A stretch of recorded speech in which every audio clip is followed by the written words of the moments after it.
ನೀವು ಬೇಕಾದ್ರೆ ನೋಟ್ಸ್ನ ತಗೋಬಹುದು. ಸೊ ಆಲ್ರೆಡಿ ಡಿಸ್ಕಸ್ ಮಾಡಿದೆ, ಮೆನಿ ನೋಟ್ಸ್ನ ಭಾಳಷ್ಟು ನೋಟ್ಸ್ನ ಅವ್ರಿಗೆ ಶೇರ್ ಮಾಡಿದ್ದೇನೆ. ಸೊ ಆದರೆ ಇವಾಗ ಅಬ್ಜೆಕ್ಟಿವ್ ಟೈಪು ಎಕ್ಸಾಮಿನೇಷನ್ ಇರೋದ್ರಿಂದ ಸೊ ಅಬ್ಜೆಕ್ಟಿವ್ ಟೈಪಿಗೆ ಎಷ್ಟು ಓದಬೇಕು, ಎಷ್ಟು ಪ್ರಕಾರ ಯಾವ ಟೈಪ್ ಓದ್ಬೇಕು ಅನ್ನೋದ್ರ ಬಗ್ಗೆ ಆ ಪ್ರಕಾರ ನೀವು ಓದ್ತಾ ಹೋಗ್ಬೇಕು. ಸೊ ಈ ಪಾಯಿಂಟ್ಸ್ನ ನೆನ್ಪಿಟ್ಕೊಂಡು ಅದನ್ನ ಎಕ್ಸ್ಪ್ಲೈನ್ ಮಾಡಬೇಕು ಅನ್ನೋ ಅವಶ್ಯಕತೆ ಇರೋದಿಲ್ಲ. ಸೊ ಆಲ್ರೆಡಿ ನಿಮಗೆ ಏನು 40 ಕ್ವಶನ್ಸು 2 ಮಾರ್ಕ್ಸ್ ಈಚ್ ಅಂತ ಇದೀನೋ, 80 marks 20 marks internals. So internals ಒಳಗಡೆ ಇವನ್ನೆಲ್ಲನೂ ಕೂಡ ನಾವು ಕನ್ಸಿಡರ್ ಮಾಡ್ತೀವಿ. ಆನ್ಲೈನ್ ಕ್ಲಾಸ್ ಅಟೆಂಡೆನ್ಸ್ ಇರ್ಬೋದು, ಸೆಮಿನಾರ್ಸ್ ಅಸೈನ್ಮೆಂಟ್ ಸಬ್ಮಿಷನ್ ಇರ್ಬೋದು, ಹೌದಾ. ಆಮೇಲೆ ಸೊ ವರ್ಕ್ಶಾಪು ಅದಕ್ಕೆಲ್ಲ ಎಷ್ಟು ಅಟೆಂಡ್ ಮಾಡಿರ್ತೀರಿ ಅವೆಲ್ಲ ಮಾರ್ಕ್ಸ್ನ ತಗೊಂಡು ನಿಮ್ಗೆ ಏನು ಮಾಡ್ತೀವಿ ಇಂಟರ್ನಲ್ಸ್ನ ಈ ಸರಿ ಕೊಡ್ತೈತಿ. ಸೊ ಅದಕ್ಕೆ 40 ಮಾರ್ಕ್ಸ್ ಇಂದ 40 ಕ್ವಶನ್ಸ್ ಇರೋದ್ರಿಂದ 2 ಮಾರ್ಕ್ಸ್ ಈಚ್ ಇರೋದ್ರಿಂದ ಸೊ ಪ್ರತಿಯೊಂದು ಅಬ್ಜೆಕ್ಟಿವ್ ಟೈಪ್ ಕ್ವಶನ್ಸ್ನು ಕೊಟ್ಟಿರ್ತಾರೆ, ವಿತ್ 4 ಆನ್ಸರ್ಸ್ನು ಕೊಟ್ಟಿರ್ತಾರೆ. ಸೊ ಅದ್ರಲ್ಲಿ ಸರಿಯಾದನ್ನು ನೀವು ಆಯ್ಕೆ ಮಾಡ್ಕೋಬೇಕು. ಸೊ ಆ ಕಾನ್ಸೆಪ್ಟ್ ಒಳಗಡೆ ಸೊ ನೀವೇನ್ ಮಾಡ್ಬೇಕು, ಈ ಸರಿ ಎಲ್ಲ ಸಬ್ಜೆಕ್ಟ್ನ ಸ್ಟಡಿ ಮಾಡ್ರಿ. So including problematic subjects. So ಏನಾದ್ರು ಡೌಟ್ಸ್ ಇದ್ರೆ ನೀವು ಕ್ಲಾರಿಫೈ ಮಾಡ್ಕೋಬಹುದು. So we will start the first unit, that is introduction to company secretary or company secretary. So ಇಲ್ಲಿ ಸೊ ಯಾವ ರೀತಿ ಕ್ವಶನ್ ಕೇಳಬಹುದು ಅನ್ನೋದ್ರ ಪ್ರಕಾರ ನೀವು ನೋಡ್ಕೊಂತ ಹೋರಿಲ್ಲ. ಇಲ್ಲಿ ಫಸ್ಟ್ ಮೀನಿಂಗ್ ನೋಡ್ಕೊರಿಲ್ಲ. So what is the meaning of secretary? Secretary ಅಂದ್ರೆ ಏನು?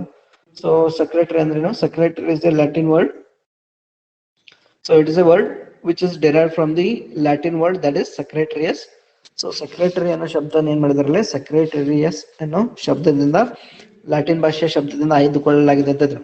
So secretary, the word which is derived from this Latin word that is secretarius. So the meaning of that word is confident. So confident one. So confident person ಅಂತ ಹೇಳ್ತಿತ್ತು, confidential officer ಅಂತ ಹೇಳ್ಬೋದು. So confident ಅಂತ ಹೇಳ್ತೀವಿ. So meaning of secretary is confident. So ಇಲ್ಲಿ ಏನ್ ಮಾಡ್ಬೋದು objective question ಒಳಗಡೆ. So you may be ask what is the meaning of secretaries? So secretaries ಅಂತಂದ್ರೆ ಏನು? ಸೊ ಕಾನ್ಫಿಡೆನ್ಶಿಯಲ್, ಕಾನ್ಫಿಡೆಂಟು, ಮತ್ತೇನು ಲೀಡರ್ಶಿಪ್, ಈ ರೀತಿ ಬೇರೆ ಬೇರೆ ಏನ್ ಮಾಡ್ಬೋದಲ್ಲ ಆಪ್ಷನ್ ಕೊಡ್ಬೋದು. But you have to identify the right meaning of the word. So ಇಲ್ಲಿ ಸೆಕ್ರೆಟರಿಯಸ್ ಅಂದ್ರೆ ಏನಂತ ಕೊಟ್ಟರೆ, ಸೊ ಕಾನ್ಫಿಡೆಂಟ್ ಅಥವಾ ಕಾನ್ಫಿಡೆನ್ಶಿಯಲ್ ಅಂತ ಹೇಳ್ತಾರೆ. ಕಾನ್ಫಿಡೆನ್ಶಿಯಲ್ ಆಫೀಸರ್ ಅಥವಾ ಕಾನ್ಫಿಡೆನ್ಶಿಯಲ್ ಪರ್ಸನ್ ಅಂತನೂ ಕೊಟ್ಟಿರ್ಬೋದು, ಅದ ಕಾನ್ಫಿಡೆನ್ಶಿಯಲ್ ಆಫೀಸರ್ ಅಂತನೂ ಕೊಟ್ಟಿರ್ಬೋದು. But you should select confidential officer. So ಇಲ್ಲಿ ಕೊಟ್ಟಿದ್ದಾರೆ ನೋಡ್ರಿ, the secretary means confidential officer to whom the secret and confidential matters are interested ಅಂತ ಇದ್ರು. So which means so he is the person who handles the confidentiality of the business organisation ಅಂತ ಇದ್ರು. So ವ್ಯವಹಾರ ಸಂಸ್ಥೆ ವ್ಯವಹಾರದ ಬಗ್ಗೆ ಇರ್ಬೋದು, ಲೆಕ್ಕಪತ್ರಗಳ ಬಗ್ಗೆ ಇರ್ಬೋದು. ಸೊ ಅವುಗಳ ಗೌಪ್ಯತೆಯನ್ನ ಕಾಪಾಡುವುದು ಜವಾಬ್ದಾರಿ ಯಾರ್ದಿರ್ತೈತಲ್ಲ, ಸೆಕ್ರೆಟರಿ ಅಂತ. So the very meaning of the secretary is confidential officer or confidential person ಅಂತ. Who has to whom the secret and confidential matters are entrusted. Therefore, secretary is an individual who is appointed by the society or a company or or corporation to conduct its correspondence, maintaining its records, keeping of the secrets and performing all other such duties entrusted to him by the employer ಅಂತ. So important. So ಇಲ್ಲಿ ಸೆಕ್ರೆಟರಿನ ಎದಕ್ಕೆ appoint ಮಾಡಿರ್ತಾರೆ, ಅವ್ನ ಕೆಲಸ ಏನೋ, ಅವನೇನ್ ಜವಾಬ್ದಾರಿಗಳು ಏನು ಅನ್ನೋದ್ರ ಬಗ್ಗೆ ಇಲ್ಲಿ ಹೈಲೈಟ್ ಮಾಡಿದಾರೆ. ಸೊ ಏನಂತ ಹೇಳ್ತಾರಲ್ಲ, secretary is an individual who is appointed by the society or a company or maybe he is appointed by a corporation to conduct its correspondence ಅಂತ ಇದ್ರು. ಸೊ ಯಾವುದೇ ಒಂದು ಸೊಸೈಟಿ ಇರ್ಬೋದು, ಕಂಪನಿ ಇರ್ಬೋದು ಅಥವಾ ಕಾರ್ಪೊರೇಟ್ ಇರ್ಬೋದು, ಇವನನ್ನ ಎದಕ್ಕೆ ಆಯ್ಕೆ ಮಾಡ್ಕೊಂಡಿರ್ತಾರೆ, to correspond on behalf of the company ಅಂತ ಇದ್ರು. ಸೊ ಆ ಕಂಪನಿಯ ಪರವಾಗಿ ಅಥವಾ ಆ ವ್ಯವಹಾರ ಸಂಸ್ಥೆ ಪರವಾಗಿ ಪತ್ರ ವ್ಯವಹಾರಗಳನ್ನು ನಡೆಸೋದಕ್ಕೆ, for correspondence, for maintaining the records ಅಂತ ಇದ್ರು. ಸೊ ಕಂಪನಿಯ ಲೆಕ್ಕಪತ್ರಗಳನ್ನ ಇರ್ಬೋದು, ವ್ಯವಹಾರಗಳನ್ನ ಇರ್ಬೋದು, ದಾಖಲಾತಿಗಳನ್ನ ನಿರ್ವಹಣೆ ಮಾಡೋದಕ್ಕೆ ಅಂತ ಹೇಳ್ತಾರೆ. So for maintaining the so that is the role of the secretary. So ಯಾವುದು ಕರೆಸ್ಪಾಂಡೆನ್ಸ್ ಅಂತ ನಾವು. So that is business correspondence ಅಂದ್ರೆ ವ್ಯವಹಾರದ ಪರವಾಗಿ ಬೇರೆ ಬೇರೆ ವ್ಯಕ್ತಿಗಳ ಜೊತೆಗೆ ಏನ್ ಮಾಡೋದು, ಪತ್ರ ವ್ಯವಹಾರವನ್ನ ಮಾಡೋದು ಅಂತಿದ್ರು. So that is business correspondence. So ನೀವು ಆಲ್ರೆಡಿ ಬಿಸ್ನೆಸ್ ಕಮ್ಯುನಿಕೇಶನ್ ಸ್ಕಿಲ್ಸ್ ಒಳಗಡೆ ಅಥವಾ ಬಿಸ್ನೆಸ್ ಕರೆಸ್ಪಾಂಡೆನ್ಸ್ ಸಬ್ಜೆಕ್ಟ್ ಒಳಗಡೆ ಓದ್ತಾ ಇದ್ರಿ, ಏನು ಪತ್ರ ವ್ಯವಹಾರಗಳನ್ನ ಮಾಡ್ತಾ ಇದ್ರಿ. So that is done by the secretary on behalf of the company. So company ಇದ್ರೆ ಕಂಪ್ನಿ, ಸೊಸೈಟಿ ಇದ್ರೆ ಸೊಸೈಟಿ, ಅಥವಾ ಕಾರ್ಪೊರೇಟ್ ಇದ್ರೆ ಕಾರ್ಪೊರೇಟ್. ಸೊ ಅದರ ಪರವಾಗಿ ಅವನು ಏನ್ ಮಾಡ್ತಾನೆ, ವ್ಯವಹಾರ ಸಂಸ್ಥೆಯ ಪರವಾಗಿ ಪತ್ರ ವ್ಯವಹಾರಗಳನ್ನು ನಿರ್ವಹಣೆ ಮಾಡ್ತಾನೆ. So he is entrusted the duty of correspondence with the third parties, maintaining the records of the office, keeping the secrets. ಅಂದ್ರೆ ಕಂಪನಿ ವ್ಯವಹಾರಗಳನ್ನ ಗೌಪ್ಯವಾಗಿ ಇಡೋದು. So that should not be disclosed or discussed with the competitors ಅದ. So ಬೇರೆಯವರಿಗೆ ನಿಮ್ secrets ಅಥವಾ ನಿಮ್ business ನ ಸೀಕ್ರೆಟ್ಸ್ ತಿಳಿಬಾರದು. ಸೊ ಅದನ್ನ ಮೇಂಟೈನ್ ಮಾಡೋದಿರ್ಬೋದು. And performing all other such duties entrusted to him by virtue of the employer ಅಂತ. ಸೊ ಎಂಪ್ಲಾಯರ್ ಇರ್ಬೋದು, ಆರ್ಟಿಕಲ್ಸ್ ಆಫ್ ಅಸೋಸಿಯೇಷನ್ ಇರ್ಬೋದು, ಇನ್ನಿತರ ಯಾವುದೇ ಜವಾಬ್ದಾರಿಗಳನ್ನ ಕೊಟ್ಟಿದ್ರೆ ಸೊ ಆ ಜವಾಬ್ದಾರಿಗಳನ್ನ ಅವನು ಈಡೇರಿಸಬೇಕಂತ. So this is about the meaning of the company secretary. So ಅವನ ಕೆಲಸ ಏನು, ಅವನ ಜವಾಬ್ದಾರಿಗಳು ಏನು ಅನ್ನೋದನ್ನ ಇಲ್ಲಿ ನೋಡಿದ್ರೆ. ಅದೇ ರೀತಿ so there are different kinds of secretaries. ನೀವು ನೋಡಿರ್ಬೋದು ಬೇರೆ ಬೇರೆ ರೀತಿಯಾದಂತ ಸೆಕ್ರೆಟರಿಗಳು ಕಂಡು ಬರ್ತಾರೆ. ಪರ್ಸನಲ್ ಸೆಕ್ರೆಟರಿ ಅಂತ ಹೇಳ್ತೀವಿ ನಾವು, ಕಂಪ್ನಿ ಒಳಗಡೆ ಸೆಕ್ರೆಟರಿ ನೋಡ್ತೀವಿ ನಾವು, PA ಅಂತ ಹೇಳ್ತೀವಿ, ಪರ್ಸನಲ್ ಅಸಿಸ್ಟೆಂಟ್.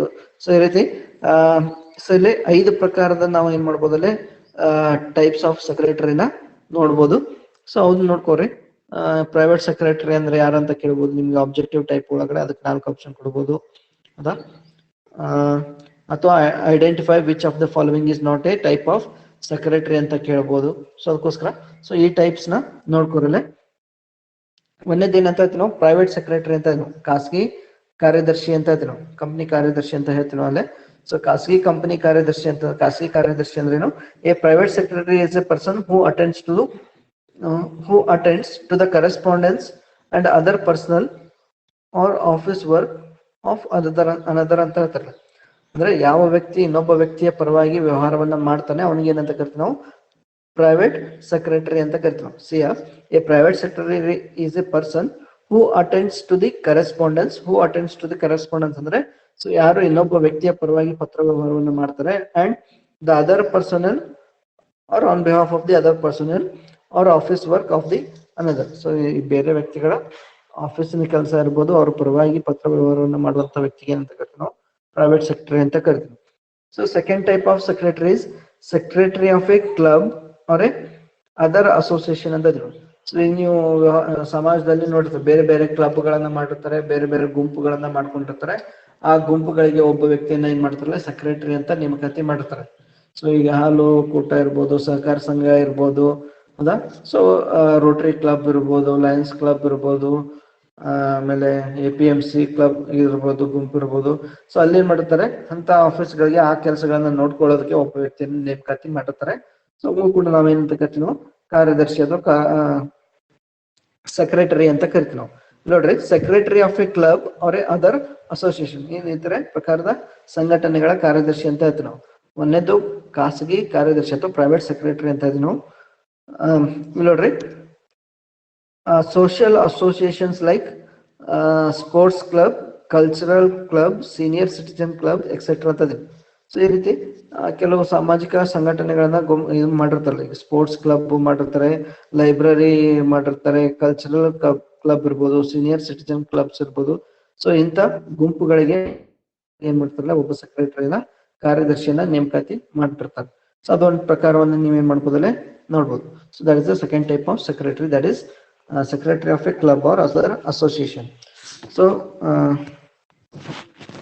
third type ನೋಡ್ರಲ್ಲ, ಅದು secretary of a trade union ಅಂತ, ವ್ಯಾಪಾರ ಒಕ್ಕೂಟಗಳ ಕಾರ್ಯದರ್ಶಿ ಅಂತ ಇದ್ರು. Secretary of A trade union, trade ಅಂತಂದ್ರೆ ವ್ಯಾಪಾರ ಅಂತ ಇದ್ರು, ವ್ಯಾಪಾರಿ ಸಂಘಟನೆಗಳ ಸೆಕ್ರೆಟರಿ. ಸೊ ವ್ಯವಹಾರ ಸಂಸ್ಥೆಗಳನ್ನ, ವ್ಯಾಪಾರಿ ಸಂಸ್ಥೆಗಳನ್ನ ನೋಡ್ಕೊಳ್ಳೋದಕ್ಕೂ ಕೂಡ ಸ್ಥಳೀಯ ಮಟ್ಟದಲ್ಲಿ ಇರ್ಬೋದು, ರಾಜ್ಯ ಮಟ್ಟದಲ್ಲಿ ಇರ್ಬೋದು, ಅಂತಾರಾಷ್ಟ್ರೀಯ ಮಟ್ಟದಲ್ಲಿ ಇರ್ಬೋದು, ರಾಷ್ಟ್ರ ಮಟ್ಟದಲ್ಲಿ ಇರ್ಬೋದು, ಕಾರ್ಯದರ್ಶಿಗಳನ್ನ ನೇಮಕಾತಿ ಮಾಡಿರ್ತಾರೆ. ಸೊ ಅದಕ್ಕೂ ಕೂಡ ಒಂದು ಟೈಪ್ ಆಫ್ ಸೆಕ್ರೆಟರಿ ಅಂತ ಹೇಳ್ತೀವಿ ನಾವು. Trade union is also N association of the workers has its secretary. So labour union ಇರ್ಬೋದು, ಅದಕ್ಕೂ ಕೂಡ ಒಬ್ಬರು ಸೆಕ್ರೆಟರಿ ಇರ್ತಾರೆ. ಹೌದಾ, trade unions is also N association of workers and it is also having A secretary. He is required to advise the union on various matters.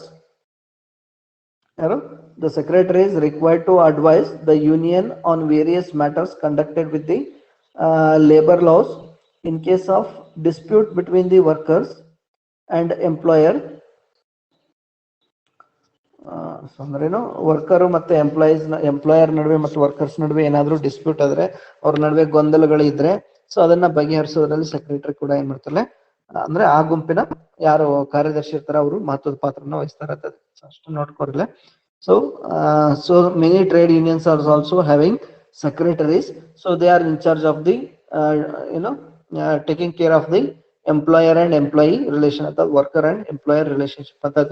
So ಅವ್ರ ನಡುವೆ ಯಾವುದೇ ರೀತಿಯಂತ dispute ಬರದೇ ಇರುವಂತೆ ನೋಡ್ಕೊಳ್ಳೋದು ಅಥವಾ ಬಂದ್ರೆ ಅವುಗಳಿಗೆ ಪರಿಹಾರವನ್ನ ಕೊಂಡ್ಕೊಳ್ಳುವಂತ ಜವಾಬ್ದಾರಿ ಸೆಕ್ರೆಟರಿದು ಆಗಿರ್ತದಂತದ್ದು. ಸೊ ಮಿಲ್ಕ್ ಫೆಡರೇಷನ್ ಇರ್ಬೋದು, ಹೌದಾ, ಸೊ ಹಾಲುದಾರರ ಒಕ್ಕೂಟ ಅಂತ ಹೇಳ್ತೀವಿ ನಾವು, ಅಥವಾ ರೇಷ್ಮೆ ಸಾಗಾಣಿಕೆದಾರರ ಒಕ್ಕೂಟ ಇರ್ತೈತಿ, ಕುರಿ ಸಾಗಾಣಿಕೆದಾರರ ಒಕ್ಕೂಟ ಮಾಡ್ಕೊಂಡಿರ್ತಾರೆ. ಸೊ ಆ ಟ್ರೇಡ್ ಯೂನಿಯನ್ ಗಳಿಗೆ ಏನ್ ಮಾಡಿರ್ತಾರಲ್ಲೇ ಸೆಕ್ರೆಟರಿನ ನೇಮಕಾತಿ ಮಾಡಿರ್ತಾರೆ. So they will take care of or they will handle the dispute between the workers and employer. So fourth type of secretary is secretary of a government department. So ಸರ್ಕಾರದ ಕೆಲವು ಇಲಾಖೆಗಳಲ್ಲೂ ಕೂಡ ನೀವು ಏನ್ ಮಾಡ್ಬೋದಲ್ಲೇ ಕಾರ್ಯದರ್ಶಿಗಳನ್ನ ನೋಡ್ಬೋದು ಅಂತ. So there are many secretaries who are appointed in the government departments. So government department ಯಾವುವು? So in government various departments are functioning such as finance department, defense department, industry and agriculture and so on. So ಸಾಕಷ್ಟು ಮಹಿಳಾ ಮತ್ತು ಮಕ್ಕಳ ಇಲಾಖೆ ಇರ್ಬೋದು, defence ಇರ್ಬೋದು, tourism ಇರ್ಬೋದು, ಹೌದಾ, ಸೊ ಏವಿಯೇಷನ್ ಇರ್ಬೋದು ಎಕ್ಸೆಟ್ರಾ. ಸೊ ಈ ರೀತಿ ಬೇರೆ ಬೇರೆ ಗೌರ್ಮೆಂಟು, ರೈಲ್ವೆ ಇರ್ಬೋದು, ಸೊ ಬೇರೆ ಬೇರೆ ಡಿಪಾರ್ಟ್ಮೆಂಟ್ ಒಳಗಡೆ ಅಲ್ಲೂ ಕೂಡ ಏನು ಬರ್ತಾರೆ ನಿಮಗೆ ಸೆಕ್ರೆಟರೀಸ್ ಕಂಡು ಬರ್ತಾರೆ ಅಂತ ತಿಳ್ಕೊ. So that is also A different type of secretary of government department, secretary of trade unions, secretary of clubs and associations and private secretary. ಖಾಸಗಿ ಕಾರ್ಯದರ್ಶಿಗಳಂತ ಇದ್ದೀವಿ ನಾವು, ಗುಂಪುಗಳ ಅಥವಾ ಸಂಘಟನೆಗಳ ಕಾರ್ಯದರ್ಶಿಗಳು, ವ್ಯಾಪಾರಿ ಸಂಸ್ಥೆಗಳ ಕಾರ್ಯದರ್ಶಿ, ಆಮೇಲೆ ಸರ್ಕಾರದ ಇಲಾಖೆಗಳ ಕಾರ್ಯದರ್ಶಿಗಳು, ಮತ್ತೆ ಸೊ ಐದನೇದು ಕಂಪನಿ ಸೆಕ್ರೆಟರಿ ಅಂತ ಇದೆ. So fifth is company secretary. So ಕಂಪನಿಯ ಕಾರ್ಯದರ್ಶಿ ಅಂತ ಇದ್ದೀವಿ. ಸೊ ಇದ್ರ ಬಗ್ಗೆ ನಾವು ನಮ್ಮ ಸಿಲೆಬಸ್ ಇರೋದು, ನಮ್ಮ ಚಾಪ್ಟರ್ ಇರ್ಬೋದು, ನಮ್ಮ ಡಿಸ್ಕಷನ್ ಇರೋದು so company secretary. So fifth type of secretary, that is company secretary. So company secretary ಕೆಲಸ ಏನು, ಕಂಪನಿ ಒಳಗಡೆ ಕಾರ್ಯದರ್ಶಿ ಕೆಲಸ ಏನು ಅನ್ನೋದನ್ನ ಆಗಲೇ ನಾವು ಮೀನಿಂಗ್ ಒಳಗಡೆ ನೋಡಿದ್ವಿ. So he is entrusted with the confidential work ಅಂತದ್ವಿ. he is responsible for maintaining the secrecy of the transaction, conducting the business correspondence ಅಂತ ನಾವು ವ್ಯವಹಾರದ ಪತ್ರ ವ್ಯವಹಾರಗಳನ್ನ ನಿರ್ವಹಣೆ ಮಾಡೋದು, ವ್ಯವಹಾರಗಳನ್ನ ನೋಡ್ಕೊಳ್ಳೋದು, ಲೆಕ್ಕ ಪುಸ್ತಕಗಳನ್ನ maintaining the records of the books ಅಂತ ಕಂಪ್ನಿ ಅಂತ ಇದ್ವಿ ನಾವು. ಕಂಪ್ನಿಯ ಲೆಕ್ಕಪತ್ರಗಳನ್ನ ನಿರ್ವಹಣೆ ಮಾಡೋದು, ಇವೆಲ್ಲ ಜವಾಬ್ದಾರಿಗಳು ಕಂಪ್ನಿ ಕಾರ್ಯದರ್ಶಿದಾಗಿರ್ತದೆ ಅಂತ ಹೇಳ್ತೀವಿ. ಸೊ ಇಲ್ಲಿ ನೋಡ್ರಿ ಏನಂತ ಹೇಳ್ತಾರೆ, company secretary is an important officer of the company. His job is to execute the plans and policies determined by the board of directors and other duties entrusted to him ಅಂತ. So ಅಂದ್ರೇನು? So generally the board of directors will appoint the company secretary and whatever the powers and duties assigned by the board of directors, it is the responsibility of the company secretary to execute them. So that may be the policies ಇರ್ಬೋದು, procedures ಇರ್ಬೋದು, programmes ಇರ್ಬೋದು etcetera. So ಅವುಗಳನ್ನ execute, ಅವುಗಳನ್ನ ಜಾರಿಗೆ ತರುವಂತ ಜವಾಬ್ದಾರಿ ಯಾರ್ದು? Company ಕಾರ್ಯದರ್ಶಿದ ಇರ್ತದೆ ಅಂತ. ಸೊ ಕಂಪನಿಯ ನಿರ್ದೇಶಕರು ವಹಿಸಿದಂತ ಜವಾಬ್ದಾರಿಗಳು, ಅಧಿಕಾರಗಳನ್ನ ಅವನ್ ಏನ್ ಮಾಡೋಕಲ್ಲ ನಿರ್ವಹಣೆ ಮಾಡೋದು ಅವನ ಜವಾಬ್ದಾರಿ ಅಂತ. ಅದು ಏನಿರ್ಬೋದು? ಸೊ ಪತ್ರ ವ್ಯವಹಾರಗಳನ್ನ ನೋಡ್ಕೊಳ್ಳೋದಿರ್ಬೋದು, ಕಂಪನಿ ಲೆಕ್ಕಪತ್ರಗಳನ್ನ ನಿರ್ವಹಣೆ ಮಾಡೋದಿರ್ಬೋದು, ಅಪಾಯಿಂಟ್ಮೆಂಟ್ ಇರ್ಬೋದು, ಸೊ ನೇಮಕಾತಿಗಳನ್ನ ಮಾಡ್ಕೊಳ್ಳುವಂತ ಅಧಿಕಾರ ಕೊಟ್ಟಿರ್ಬೋದು. So he may be interested with the power of paying the wages and salaries ಅಂತ ಇದ್ರು. ಸೊ ಯಾರಿಗೆ ಎಷ್ಟು ಸಂಬಳವನ್ನ ನೀಡಬೇಕು, ಯಾರಿಗೆ ಇನ್ಕ್ರಿಮೆಂಟ್ ಕೊಡುವಂತ ಪವರ್ಸ್ ಇರ್ಬೋದು, ಪ್ರಮೋಷನ್ ಆಪರ್ಚುನಿಟಿ ಕೊಡೋದಿರ್ಬೋದು, ಟ್ರಾನ್ಸ್ಫರ್ ಇರ್ಬೋದು. ಸೊ ಇವೆಲ್ಲ ಅಥಾರಿಟೀಸ್ ನಾವು ಏನ್ ಮಾಡ್ಬೋದು? ಕಂಪನಿ ಸೆಕ್ರೆಟರಿಗೆ ಡೈರೆಕ್ಟರ್ಸ್ ಎಂಟ್ರೆಸ್ಟ್ ಮಾಡ್ಬೋದು ಅಂತ. ಸೊ ಇಲ್ಲಿ ಕಂಪನಿ ಸೆಕ್ರೆಟರಿ ಕೆಲಸ ಏನು? So whatever the powers allocated by the company the board of directors, so within that framework he has to act ಅಂತ. So these are the different types of company secretary. ಯಾರ್ಯಾರು? So 5 ಪ್ರಕಾರದ company ಕಾರ್ಯದರ್ಶಿಗಳನ್ನ ನೋಡಿದ್ವಿ ನಾವು. ಕೆಲವು company ಕಾರ್ಯದರ್ಶಿಗಳನ್ನ ಸರ್ಕಾರದಲ್ಲಿ ನೋಡಬಹುದು, ಕೆಲವು company ಕಾರ್ಯದರ್ಶಿಗಳನ್ನ ನೀವು ವ್ಯಾಪಾರಿ ಸಂಘಟನೆಗಳಲ್ಲಿ ನೋಡಬಹುದು, ಕೆಲವು ಕಂಪನಿ ಕಾರ್ಯದರ್ಶಿಗಳು ವಿವಿಧ ಸಂಘಟನೆಗಳಲ್ಲಿ ಇದು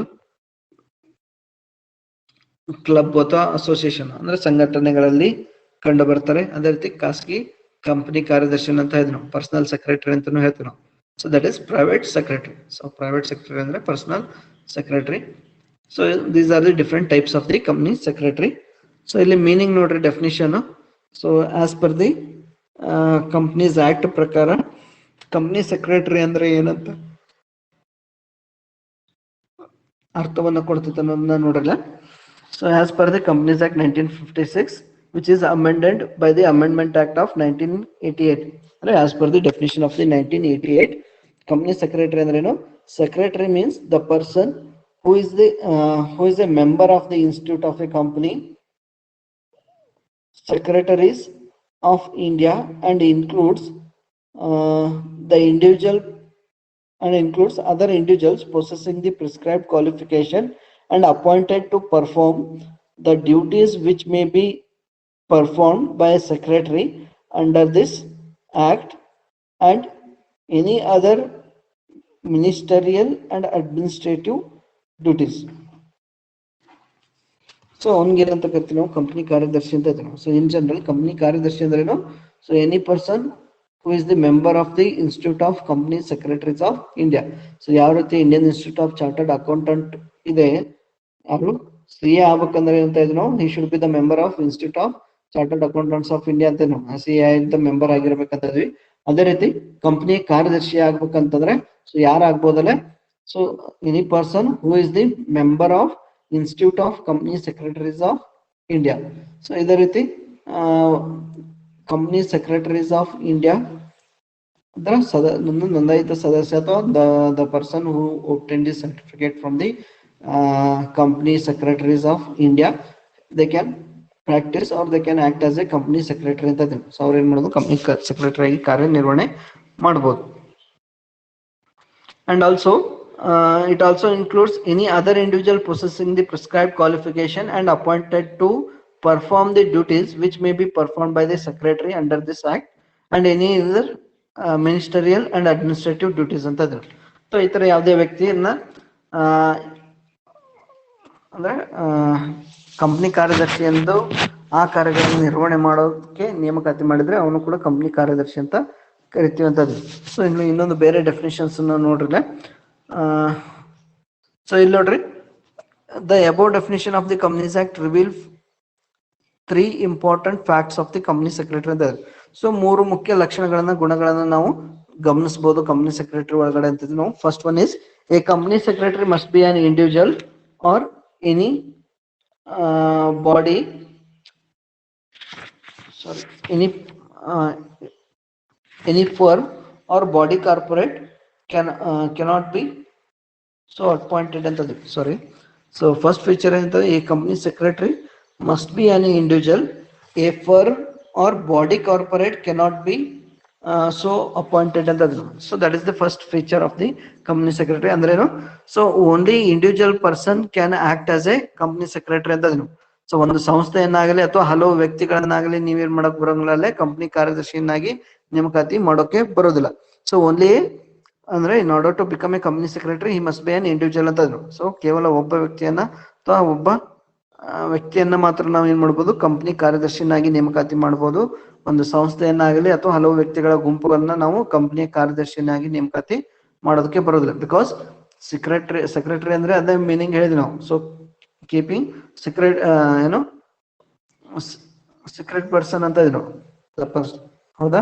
ಸೊ ಬಹಳಷ್ಟು ಜನ ಇದ್ರೆ ಅಥವಾ ಬಾಡಿ ಫಾರ್ಮ್ ಇದ್ರೆ, ಒಂದು ಫಾರ್ಮ್ ಆದ್ರೆ, ಒಂದು ಕಂಪನಿ ಆದ್ರೆ, ಸೊ ಹಲವು ಜನರ ಗುಂಪಾಗಿದ್ರೆ ಏನಾಗುತ್ತೆ, ಇನ್ಫಾರ್ಮೇಶನ್ ಲೀಕೇಜ್ ಆಗುತ್ತೆ, ಹೌದಾ? ಸೊ ಹಲವು ಜನರಿಗೆ ಅದೇನಾಗುತ್ತೆ, ಮಾಹಿತಿ ಲೀಕೇಜ್ ಆಗಿ ಕಂಪನಿಯ ಗೌಪ್ಯತೆಯನ್ನು ಕಾಪಾಡೋದಕ್ಕೆ ಸಾಧ್ಯ ಆಗೋದಿಲ್ಲ. ಸೊ ಅದಕ್ಕೋಸ್ಕರ ಏನಂತ ಹೇಳ್ತಾರೆ, so as per the meaning of the Companies act 1988, company secretary ಅಂದ್ರೆ ಅಂತ, so company secretary must be an individual ಅಂತ ಇದ್ರು. ಸೊ ಒಬ್ಬ ವ್ಯಕ್ತಿಯನ್ನ ಮಾತ್ರ ನಾವೇನ್ ಮಾಡ್ಬೋದಲ್ಲ, ಕಂಪನಿ ಕಾರ್ಯದರ್ಶಿಯನ್ನಾಗಿ ನೇಮಕಾತಿ ಮಾಡಬಹುದು. Wait,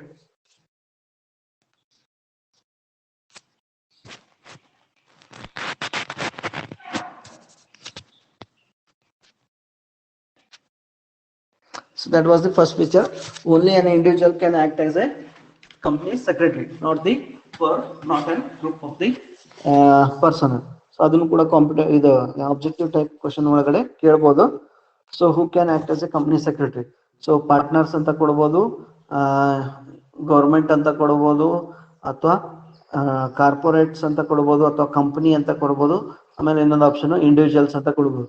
so the option is only individuals can act as a company secretary, not the body, corporate or group of firms ಅಂತ. ಸೊ ಸೆಕೆಂಡ್ ನೋಡ್ರಲ್ಲ, a company secretary should enter, a company secretary should either be a person who is the member of the Institute of Company Secretaries of India or requisite qualification to be prescribed by the central government ಅಂತ. So ಇನ್ನೊಂದು feature ಏನ್ ಗೊತ್ತಾ ಇದ್ರಲ್ಲಿ, meaning definition ನೋಡಿದಾಗ ನಮಗೆ ಈ company secretary ಯಾರಾಗ್ಬೋದಲ್ಲ, so so should be either be a person who is the member of the Institute of Companies of Secretaries of India, the Company Secretaries of India. So the person who is the member of the the person who is the member of the Company Secretaries of India, the Secretaries of India can act as a company secretary, or any other person who is having the requisite qualification which is prescribed by the central government ಅಂತ ಇದೆ. ಅಂದ್ರೆ ಯಾರು secretaries of India ಸಂಸ್ಥೆಯ ಸದಸ್ಯತ್ವವನ್ನು ಹೊಂದಿರ್ತಾರೆ ಆ ವ್ಯಕ್ತಿ ಏನಾಗುವುದಲ್ಲ company ಕಾರ್ಯದರ್ಶಿಯಾಗಿ ಕೆಲಸವನ್ನ ನಿರ್ವಹಣೆ ಮಾಡಬಹುದು, ಅಥವಾ ಕೇಂದ್ರ ಸರ್ಕಾರ ಸೂಚಿಸಿದಂತ ಇತರೆ ನಿಯಮಗಳನ್ನ ಅಥವಾ ನಿಯಮಗಳನ್ನ ಹೊಂದಿರುವಂತ ಬೇರೆ ವ್ಯಕ್ತಿ ಕೂಡ ಏನಾಗುವುದಲ್ಲ ಕಂಪನಿ ಕಾರ್ಯದರ್ಶಿಯಾಗಿ ಕಾರ್ಯನಿರ್ವಹಣೆ ಮಾಡಬಹುದು ಅಂತ ಇದೆ. So that is the another feature. What is the prescribed qualification for the company secretary ಅಂದ್ರೆ he should be the member of Secretaries of India. Company ಕಾರ್ಯದರ್ಶಿಯ ಸಮೂಹ ಅಥವಾ ಸಂಘ ಸಂಸ್ಥೆ ಅಂತ ಹೇಳ್ತೀವಿ ನಾವು. ಭಾರತೀಯ ಕಂಪನಿ ಕಾರ್ಯದರ್ಶಿಯ ಸಂಸ್ಥೆ ಅಂತ ಹೇಳಿದ್ವಿ ನಾವು. ಆ ಸಂಸ್ಥೆಯ ಸದಸ್ಯತ್ವವನ್ನು ಹೊಂದಿರಬೇಕು. ಆ ವ್ಯಕ್ತಿ ಏನ್ ಮಾಡ್ಬೋದು, the person who is possessing the secretarial practice degree. So ಯಾವ ರೀತಿ ನೀವು BCom ಮಾಡ್ತೀರಿ ಅಥವಾ ಚಾರ್ಟರ್ಡ್ ಅಕೌಂಟೆಂಟ್ ಡಿಗ್ರಿ ಮಾಡ್ಕೊಂತೀರಿ, ಕೋರ್ಸ್ ನ ಮಾಡ್ಕೊಂಡು ಸರ್ಟಿಫಿಕೇಟ್ ನ ತಗೊಂತೀರಿ, ಅದೇ ರೀತಿ ಕಂಪನಿ ಸೆಕ್ರೆಟರಿ ಕೋರ್ಸ್ ನ ಮಾಡಿದವ್ರಿಗೆ CS ಅಂತ ಇದೀವಿ ನಾವು, ಕಂಪನಿ ಸೆಕ್ರೆಟರಿ. ಆ ಕೋರ್ಸ್ ನ ಮಾಡಿದವ್ರಿಗೆ ಏನ್ ಮಾಡ್ತಾರೆ, ಸೆಕ್ರೆಟರೀಸ್ ಆಫ್ ಇಂಡಿಯಾದಿಂದ ಸರ್ಟಿಫಿಕೇಟ್ ಸಿಗ್ತೈತಿ. ಸೊ ಆ ಸರ್ಟಿಫಿಕೇಟ್ ಯಾರು ಹೊಂದಿರ್ತಾರೆ ಅವ್ರು ಏನ್ ಮಾಡ್ಬೋದಲ್ಲ ಕಂಪನಿ ಸೆಕ್ರೆಟರಿ ಆಗಿ ಕೆಲಸ ಮಾಡ್ಬೋದು. ಯಾವ ರೀತಿ ಚಾರ್ಟರ್ಡ್ ಅಕೌಂಟೆಂಟ್ CA ಸರ್ಟಿಫಿಕೇಟ್ ನ ಇಟ್ಕೊಂಡು ಕಾರ್ಯವನ್ನು ನಿರ್ವಹಣೆ ಮಾಡ್ತಾರೆ, ಅದೇ ರೀತಿ ಇವರು ಕೂಡ ಸೆಕ್ರೆಟರೀಸ್ ಆಫ್ ಇಂಡಿಯಾದಿಂದ ಸರ್ಟಿಫಿಕೇಟ್ ನ ಪಡೆಯಬೇಕು. So that is the second feature. Any person who is the member of the secretaries of India R any other person who is who has requisite qualification which is prescribed by the central government ಅಂತ. ಕೇಂದ್ರ ಸರ್ಕಾರ ಸೂಚಿಸಿರುವಂತ ಇತರೆ ಅರ್ಹತೆಗಳನ್ನ ಹೊಂದಿರುವಂತ ವ್ಯಕ್ತಿ ನಾವು ಆಗ್ಬೋದಲ್ಲೇ company ಕಾರ್ಯದರ್ಶಿಯಾಗಿ ಕಾರ್ಯನಿರ್ವಹಣೆ ಮಾಡಬಹುದು. So third feature ನೋಡ್ರಲ್ಲ, the duties of the secretary are ministerial. So ಅವ್ನ ಜವಾಬ್ದಾರಿ ಏನಂತ ಹೇಳ್ತಾರೆ, the duty of the secretary is ministerial. So ಅದನ್ನು ಕೊಡ್ಬೋದಲ್ಲ. What is the duty of the company secretary ಅಂತ ಕೇಳ್ಬೋದಲ್ಲ. ಸೊ ಕೇಳಿ ನಿಮ್ಗೆ 4 ಆಪ್ಷನ್ ಕೊಡ್ಬೋದು. So he is performing ministerial work, he is doing clerical work, ಹೌದಾ, ಕಂಪನಿ ಅಂತ ಕೊಡ್ಬೋದು, ಹಿ ಇಸ್ ದಿ ಸರ್ವೆಂಟ್ ಅಂತ ಕೊಡ್ಬೋದು. So you should identify the relevant option. So ಇಲ್ಲ ಏನಂತ ಹೇಳ್ತಾರೆ, the duty of the secretary are ministerial and administrative. So ಅವನ ಜವಾಬ್ದಾರಿ, ಅವನ ಕೆಲಸ ಏನಂತ ಹೇಳ್ತೀವಿ ನಾವು, duty of the secretary is ministerial and administrative. Ministerial ಅಂತಂದ್ರೆ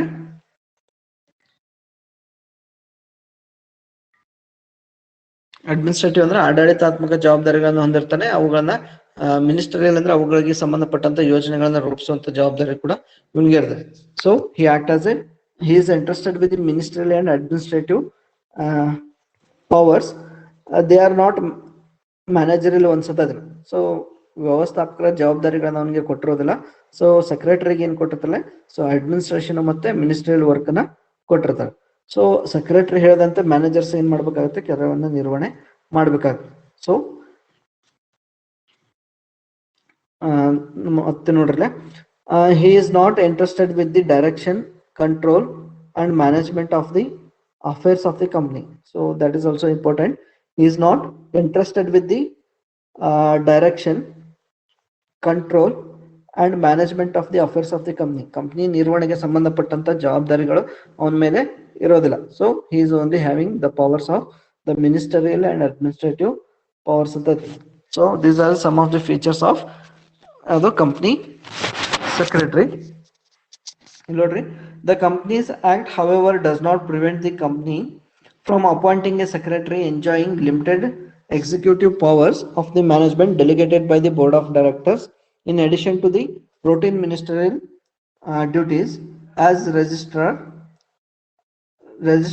for the company, whereas secretary is entrusted only with the routine duties. He is termed as routine secretary ಅಂತ ಇದೆ. ಸೊ ಇದು ಕೂಡ ಕೇಳ್ಬೋದು, who is called routine secretary ಅಂತ ಕರಿತೀವಿ. So ಸಾಮಾನ್ಯವಾಗಿ ಏನಂತ ಹೇಳ್ತೀವಿ ಅಂದ್ರೆ ಕಂಪ್ನಿ ಕಾಯ್ದೆ ಪ್ರಕಾರ ಅಥವಾ ಕಂಪ್ನಿ ಏನು ಮಿನಿಸ್ಟ್ರಿ ಆಫ್ ಸೆಕ್ರೆಟರೀಸ್ ಪ್ರಕಾರ, ಸೊ ಕಂಪ್ನಿ ಕಾರ್ಯದರ್ಶಿಗೆ ಏನ್ ಜವಾಬ್ದಾರಿ ಇರ್ತದಲ್ಲ, is having the power of, ಇಲ್ಲಿ ಹೇಳಿದ್ವಿ ನಾವು, so he is enjoying the powers of ministerial and administrative powers.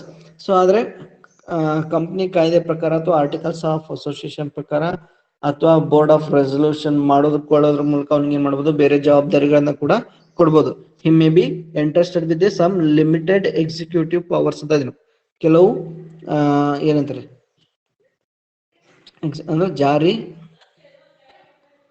Limited executive powers ಅಂದ್ರೆ ಏನಂತಾರೆ ಆಡಳಿತಾತ್ಮಕ ಅಧಿಕಾರದ ಜೊತೆಗೆ ಅವುಗಳನ್ನ ಜಾರಿಗೆ ತರುವಂತ ಅಧಿಕಾರವನ್ನ ಕೂಡ ಏನ್ ಮಾಡಬಹುದಲ್ಲೇ ಕಂಪ್ನಿ ಕಾಯ್ದೆ ಅವರಿಗೆ ನೀಡಬಹುದು ಅಂತ. ಯಾರು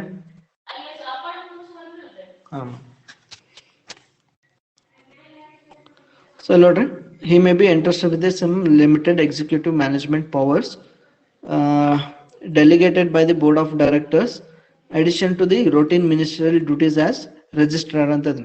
ಸೊ ಅದ್ರ ಜೊತೆಗೆ ಬೇರೆ ಜವಾಬ್ದಾರಿಗಳನ್ನು ಕೂಡ ಕೊಡಬಹುದು. ಸೊ ಇಲ್ಲಿ ರೊಟೀನ್ ಸೆಕ್ರೆಟರಿ ಅಂದ್ರೆ ಯಾರಂತ ಕೇಳ್ಬೋದಲ್ಲ, ಅಂದ್ರೆ ರೊಟೀನ್ ಸೆಕ್ರೆಟರಿ ಅಂದ್ರೆ routine secretary is a person who is interested only with the routine duties ಅಂತ.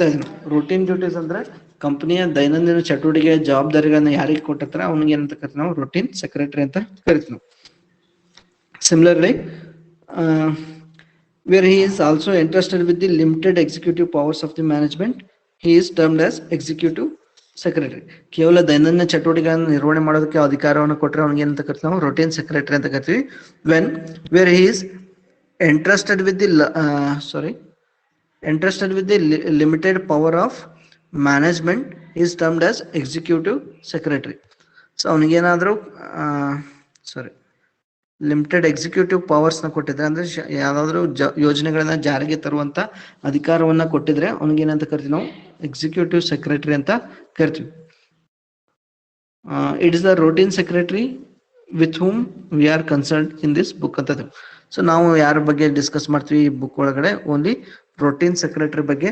ಸೊ ಈ ಸಬ್ಜೆಕ್ಟ್ ಒಳಗಡೆ ನಾವು ಡಿಸ್ಕಷನ್ ಮಾಡ್ತೀವಿ, ಎಕ್ಸಿಕ್ಯೂಟಿವ್ ಸೆಕ್ರೆಟರಿ ನ ಬಗ್ಗೆ ಡಿಸ್ಕಸ್ ಮಾಡೋಲ್ಲ. ಎಕ್ಸಿಕ್ಯೂಟಿವ್ ಸೆಕ್ರೆಟರಿ ಅಂದ್ರೇನು, ಸೊ ಕೆಲವು ಯೋಜನೆಗಳನ್ನ ಈಸ್ ಹ್ಯಾವಿಂಗ್ ಅಥವಾ ಹೇಳಿದ್ವಿ ಎಕ್ಸಿಕ್ಯೂಟಿವ್ ಪವರ್ಸ್ ಆಫ್ ಮ್ಯಾನೇಜ್ಮೆಂಟ್, ಕೆಲವು ವ್ಯವಸ್ಥಾಪಕರ ಜವಾಬ್ದಾರಿಗಳನ್ನ ಏನು ಸೆಕ್ರೆಟರಿಗೆ ನೀಡಿದ್ರೆ ಏನಾಗುತ್ತಲ್ಲ, he will become executive secretary.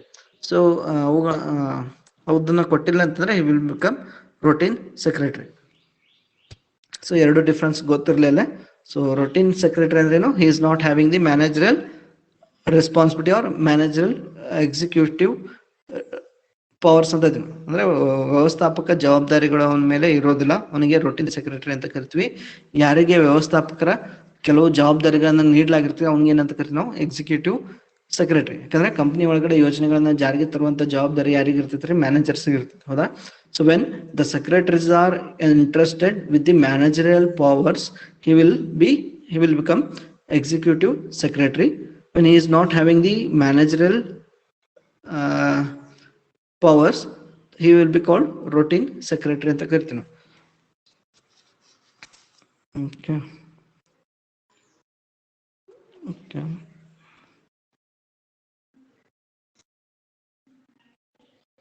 ನೋಡ್ರಿ,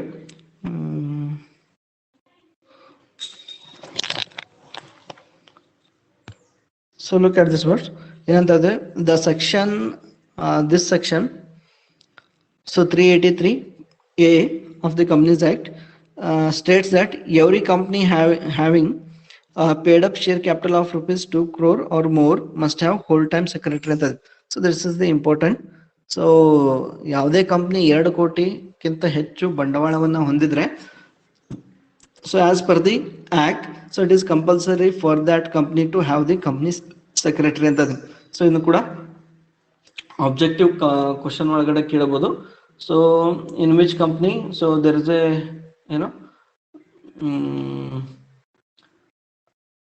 there is a compulsion of the appointment of the company secretary. The company is having more than 50 lakhs.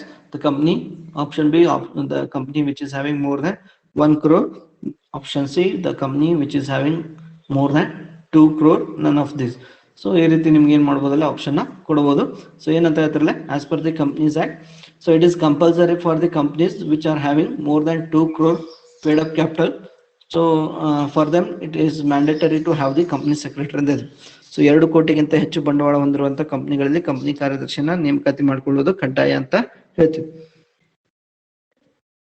ಇಲ್ಲಿ ನೋಡ್ರಿ, and where board of directors of such company comprises only 2 directors, neither of them shall be secretary of the company ಅಂತ ಇದೆ. So that is also important.